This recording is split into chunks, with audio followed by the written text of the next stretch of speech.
Today I will be making an Italian-style dinner of chicken parmesan with spaghetti and marinara sauce and a green salad.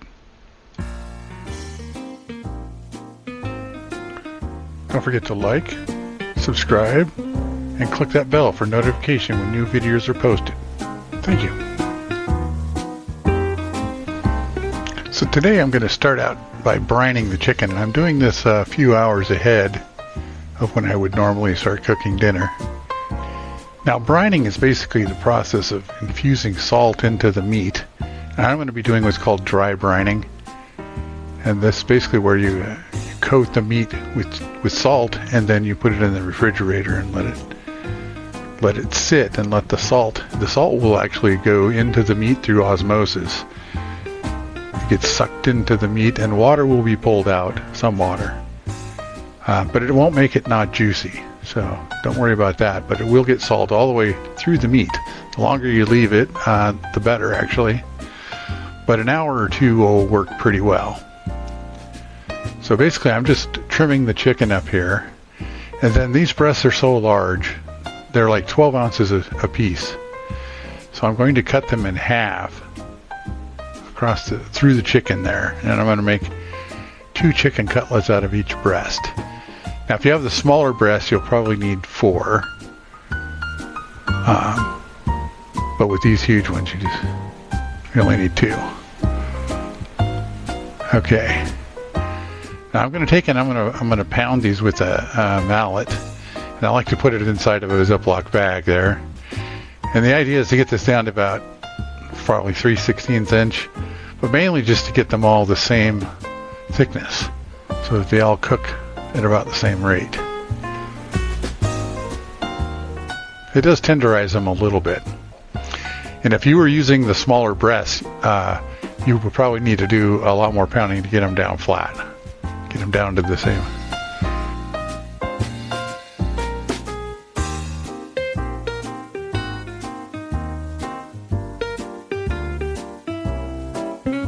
And I think most mallets have one side with spikes and one side that's flat, and I'm just using the flat side. You don't use the spikes except around like steaks or something. Now I'm going to sprinkle kosher salt over the meat. You want to use about 1/2 teaspoon per pound of meat. And I just do it by eye. If you're using regular table salt instead of kosher salt, you want to use half that. So only 1/4 teaspoon per pound because it's much denser. So, and then cover it in plastic wrap and stick it in the refrigerator until you're ready to cook it.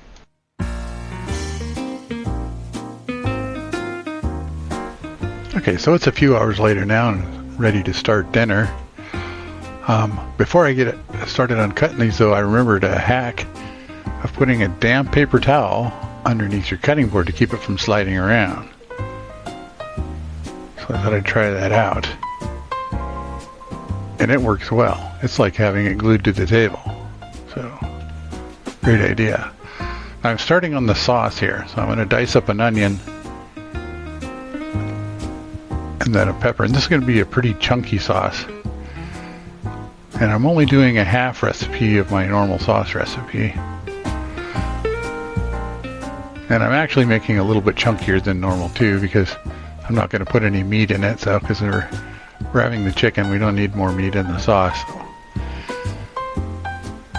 So a little oil in the pan there, and then cook the onions and peppers till they're a little soft. And I put some mushrooms in there, and the tomatoes and the tomato sauce and tomato paste. Stir that up good. A cup of chicken broth, and I just used the better than bouillon this time. Now we'll go with the spices.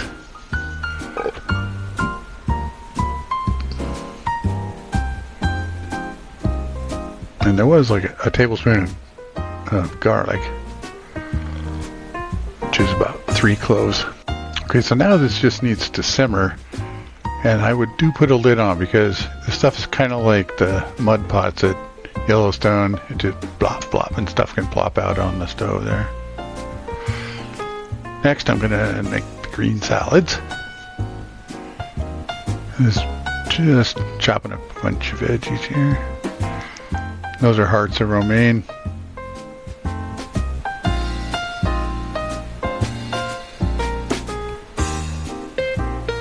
tomatoes, Roma tomatoes.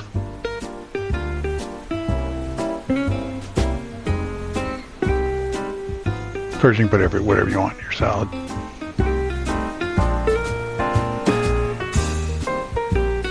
Got an English cucumber, so I don't need to peel it or seed it.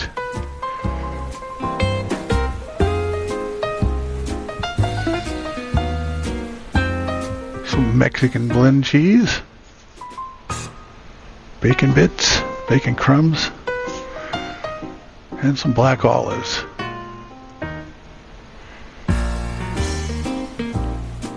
And I do measure these out. I have 7 olives per salad. And of course, you could just use a bagged salad if you didn't want to make your own.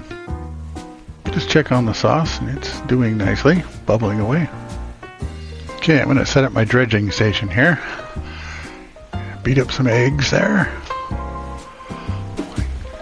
Measure out the breadcrumbs, and then some Parmesan cheese. And I like to use the bagged stuff here and chop it up because it adds to the crunchy crust that way.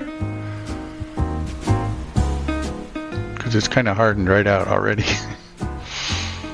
Alright, and then I put some spices and then some Italian seasoning. And then my favorite old pan again. Pan's probably 50 years old. That pan combo foil thing, I just love that. And I learned a hack here for grating, doing it on its side like that, and you just dump it in. Actually, it worked pretty good. Okay, so here's where I should be showing you how I dredged the chicken. But I somehow screwed up and failed to record that. So I'm just going to go through it, just describing what I did.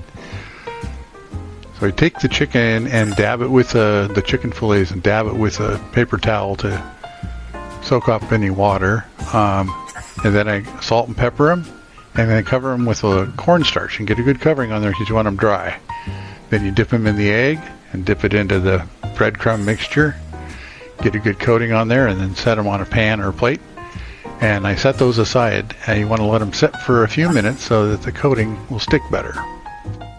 So sorry about that. Now we'll prep the pan here. Turn the heat on, and get some oil in there. And a little more. What I'm looking for here is about a ½ inch.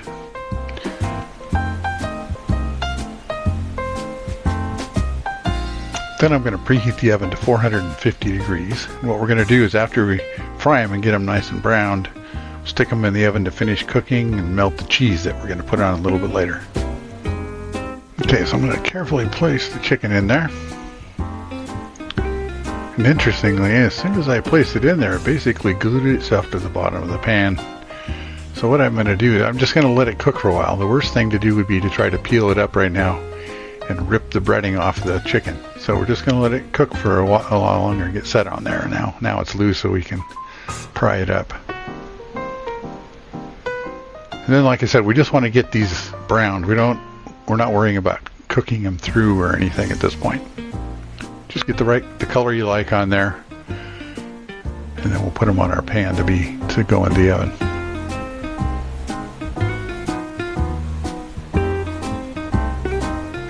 Then we'll do the next two, and just do however many batches you need to, depending on the size of your pan.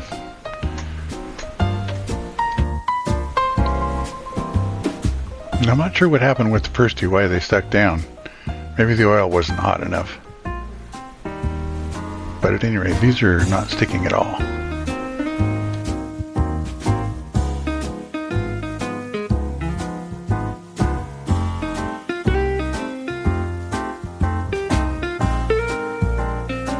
Now I'm going to set a pan of water on to boil here for the spaghetti. Turn it up to high and just put a little salt in and stir it up. Next I'm just going to finish up the chicken. Take some of our marinara sauce and spoon it onto the top of the chicken breast.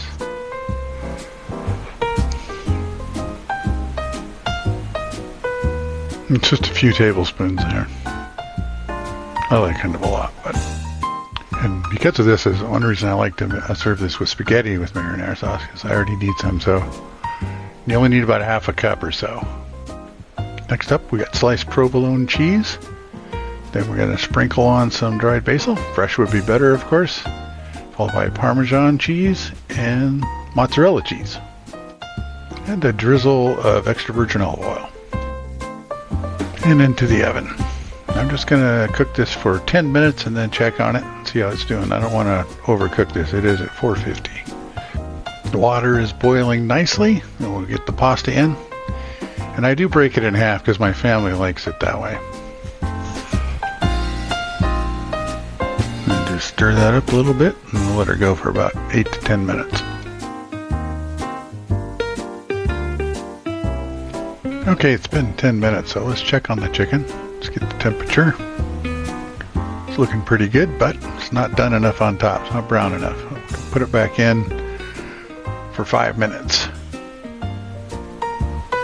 Alright, pasta's done too, looks like. Let's check it and make sure it's ready. Alright, perfect.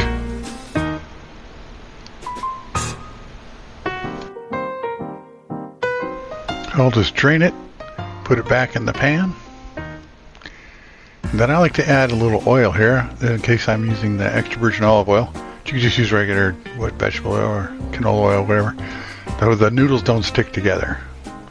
I used to try to add it in the water, but it doesn't work that well. This one works pretty good. It's been 5 minutes and it's looking good now. Got good color. Let's see what the temperature is. Yeah, we're good. It didn't go up that much inside. Pull it out.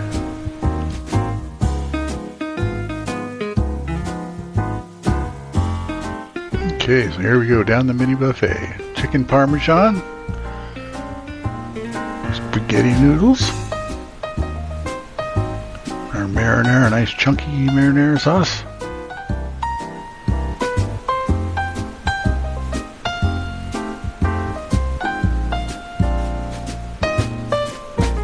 and the rest there. Even got some fresh Parmesan to grate over the top. And here's my plate. I got some extra sauce on top, both the spaghetti and the chicken Parmesan. Got some fresh parm grated on there. So just cut this up here and take a bite out. It's actually tender, you don't need a knife for this.